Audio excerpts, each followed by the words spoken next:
Oke. Assalamualaikum warahmatullahi wabarakatuh anak-anak semua. Selamat pagi. Oke. Pada pertemuan kali ini kita masih belajar bersama-sama mengenai koordinat kartesius. Nah, pada pertemuan kemarin dan video sebelumnya yang sudah Ibu share ke anak-anak, kita sudah belajar bersama-sama mengenai bagaimana cara menentukan posisi titik terhadap titik asal, kemudian menentukan posisi titik terhadap sumbu X dan sumbu Y, dan kemudian sudah belajar bersama-sama mengenai menentukan posisi titik terhadap titik tertentu. Oke, kalau begitu pada pertemuan kali ini kita akan belajar bersama-sama mengenai memahami posisi garis terhadap sumbu X dan sumbu Y. Oke, pasti anak-anak semua masih bingung dan masih bertanya-tanya gimana sih Bu cara memahami posisi garis terhadap sumbu X dan sumbu Y. Nah, dimohon buat anak-anak buat memahami dan menyimak penjelasan dari Ibu Ismi ya.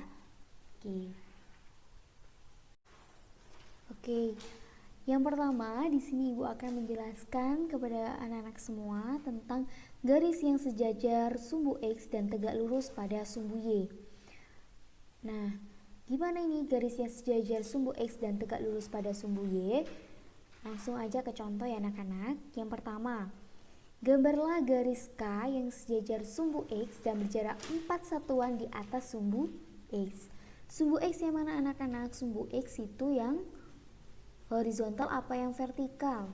Yang horizontal. Dari kiri ke kanan ini dinamakan dengan sumbu X, sedangkan sumbu Y yang vertikal dari atas ke bawah. Ini namanya vertikal, kalau horizontal dari kiri ke kanan ini namanya horizontal. Namanya sumbu X ya anak-anak. Oke. Nah, gambarlah, kan kita disuruh menggambar garis K yang sejajar sumbu X dan berjarak 4 satuan di atas sumbu X. Berjarak 4 satuan di atas sumbu X. Sumbu X yang ini ya anak-anak yang horizontal. Berarti berjarak 4 satuan di atas sumbu X. Berarti 1, 2, 3, 4. Berarti titiknya di sini ya anak-anak. Berarti gambarnya, garisnya adalah memanjang dari kiri ke kanan. Seperti ini. Ini dinamakan dengan garis K yang sejajar sumbu X dan berjarak 4 satuan di atas sumbu X. 1, 2, 3, 4. Ini dinamakan dengan garis yang sejajar sumbu X.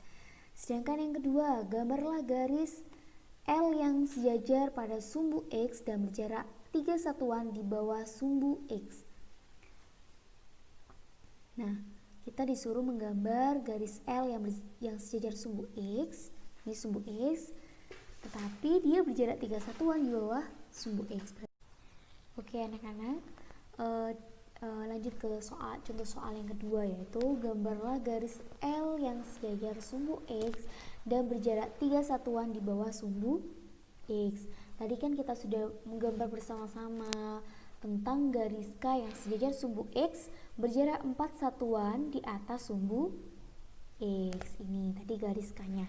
Sekarang kita menggambar bersama mengenai garis L yang sejajar sumbu X, garis L yang sejajar sumbu X dan berjarak 3 satuan di bawah sumbu X. Sumbu X yang mana Bu? Saya ulangi lagi. Sumbu X yang ini, yang horizontal ini anak-anak. Berarti dia berjarak 3 satuan di bawah sumbu X. Berarti 1, 2, 3. Dia terletak pada titik negatif 3. Berarti gambarnya memanjang seperti garis K tadi dan letaknya di negatif 3. Nah, ini kan garis K dan garis L nya sama-sama sejajar dengan sumbu X, maka otomatis garis K dan garis L ini tegak lurus pada sumbu Y. Tegak lurus pada sumbu Y. Kenapa Bu? Karena dia sudah sejajar dengan sumbu X dan bertemulah dengan sumbu Y, maka dinamakan dengan garis yang sejajar sumbu X dan tegak lurus pada sumbu Y. Ini adalah garis K dan garis L. Kalau misalnya garis yang sejajar aja Bu, kalau sejajar ya L ini nggak usah ditegak luruskan. Kalau misalnya pertanyaannya garis yang sejajar sumbu X dan tegak lurus pada sumbu Y, maka menggambarnya seperti ini. Garis yang memanjang sejajar dengan sumbu X. Dan kita lihat misalnya di sini berjarak 4 satuan di atas sumbu X, maka berjarak 4 satuan kita hitung 1, 2, 3, 4, dia terletak pada titik 4, maka otomatis dia akan tegak lurus pada sumbu Y. Saya ulangi lagi, ketika ada garis semisal garis K ini sudah sejajar pada sumbu X, maka dia otomatis tegak lurus pada sumbu Y. Lambangnya tegak lurus ya anak-anak ini. Oke, sampai sini paham? Oke, kita lanjut ke yang kedua. Kemudian gambarnya dia sejajar dengan sumbu Y. Garis M-nya dia sejajar dengan sumbu Y, berarti gambarnya ditarik dari atas ke bawah atau ditarik menggambarnya secara vertikal seperti ini anak-anak. Ini maka dinamakan dengan garis yang sejajar sumbu Y dan tegak lurus pada sumbu X. Secara otomatis ketika dia sejajar dengan sumbu Y, maka dia otomatis tegak lurus pada sumbu X. Sampai sini paham? Paham. Langsung ke contoh yang kedua. Yang kedua adalah gambarlah garis N yang sejajar dengan sumbu Y dan berjarak 10 satuan di kiri sumbu M. Di kiri sumbu M. Sumbu M-nya adalah nih di kirinya 1, 2, 3, 4, 5, 6, 7, 8, 9, 10. Berarti dia terletak pada titik negatif 4 di sumbu X. Maka kita disuruh gambar garis N yang sejajar sumbu Y.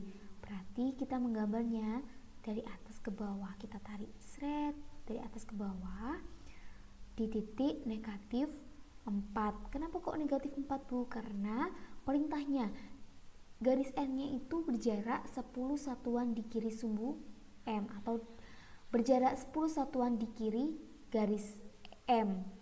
Kita hitung 1, 2, 3, 4, 5, 6, 7, 8, 9, 10. Dia terletak di negatif 4. Berarti garis N adalah garis yang sejajar dengan sumbu Y dan tegak lurus pada sumbu X. Kenapa, Bu, kok langsung tegak lurus pada sumbu X? Karena ketika garis itu sejajar dengan sumbu Y, maka secara otomatis garis tersebut akan tegak lurus pada sumbu X. Sampai sini paham? Oke, terima kasih. Kita lanjutkan ke garis yang berpotongan. Oke anak-anak, selanjutnya kita lanjutkan ke yang ketiga, yaitu garis-garis yang memotong sumbu X dan sumbu Y. Mana, Bu, garis-garis yang memotong sumbu X dan sumbu Y itu seperti apa? Ini Ibu sudah menyiapkan gambarnya. Jadi di sini ada garis N1 dan N2. N1 dia sudah jelas memotong sumbu Y dan sumbu X. Dia memotong sumbu X dan juga memotong sumbu Y. Sedangkan N2 juga, Bu, N2 gambarnya nyerong dari kiri ke kanan. Ini dia juga memotong sumbu X, dia memotongnya di sini di negatif 1, dan dia juga memotong sumbu X, dia memotong di titik 2. Ini dinamakan dengan garis-garis yang memotong sumbu X dan sumbu Y.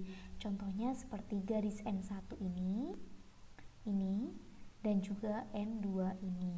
Ini yang dinamakan dengan garis-garis yang memotong pada sumbu X dan sumbu Y. Sampai sini paham? Oke, terima kasih sudah mendengarkan penjelasan Ibu kali ini. Di pertemuan ini apabila ada pertanyaan mungkin dari penjelasan dari Ibu ada yang kurang paham, langsung aja ditanyakan di grup WA. Mana yang belum dipahami, mana yang belum jelas, langsung aja ditanyakan ya anak-anak. Oke, terima kasih sudah menonton video pembelajaran kali ini. Sampai ketemu di video pembelajaran berikutnya. Ibu akhiri, wassalamualaikum warahmatullahi wabarakatuh. Terima kasih. Jangan lupa jaga kesehatan, kalau keluar rumah jangan lupa pakai masker dan jangan lupa cuci tangan pakai sabun ya anak-anak. Oke, terima kasih. Wassalamualaikum warahmatullahi wabarakatuh. Sampai jumpa.